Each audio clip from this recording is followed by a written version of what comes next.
Pinayagan na ni Pangulong Duterte ang pagsasagawa ng 2 buwang pilot test ng face-to-face classes sa mga lugar na mababa ang kaso ng COVID-19. Gagawin yan sa 100 pampublikong paaralan at 20 pribadong paaralan. Gusto ko yung face-to-face. Kasi kung naman kasi nahihirapan yung mga bata. Imbis ang mga bata yung nag-aaral, yung mga nanay ang nag-aaral eh. Sa akin po talaga, pinakagusto ko talaga is face-to-face class. Kailangan po talaga yung tinuturo sa akin, i-demonstrate din po. Sa panahon po ngayon na hindi pa po siguro sapagkat wala pa pong kasiguruhan ng pagbabakuna po sa lahat. Kung kami po nahihirapan na nagtatrabaho araw-araw, lalo na po siguro kung isasama pa po namin sa paglabas ang aming mga anak. Totoo rin.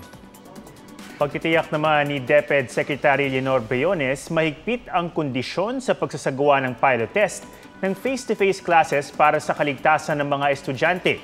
Hindi raw araw-araw ang klase at mas maikli ang pasok sa eskwelahan.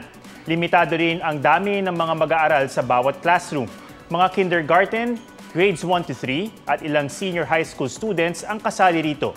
Tinutukoy pa kung kailan magsisimula ang pilot test ng face-to-face classes. Sa susunod na mga araw naman inaasahang ilalabas ang listahan ng mga paaralang sasali rito. Titiyakin daw na ang mga lalahok na paaralan pasado sa safety assessment ng DepEd at pinayagan ng mga LGU.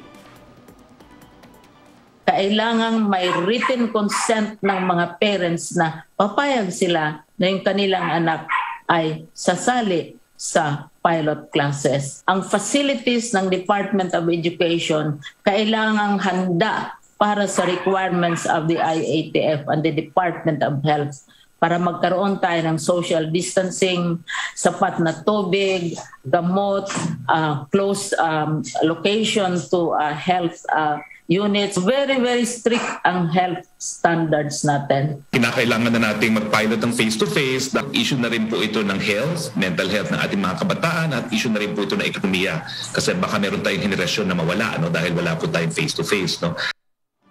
Sinabi rin ni Briones na hindi required na bakunado ang mga gurong nais magturo sa pilot test ng face-to-face classes. Pwede raw magturo ang mga guro na 65 years old and below basta walang comorbidity. Samantala, nagpapatuloy naman ang registration para mabakunahan kontra COVID ang mga menor de edad.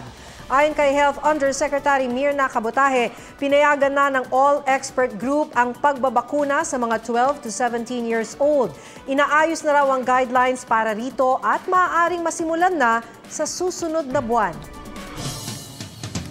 Huwag magpahuli sa mga balitang dapat niyong malaman. Maaring mapanood ang State of the Nation at iba pang newscasts sa youtube.com/GMA News. I-click lang ang subscribe button.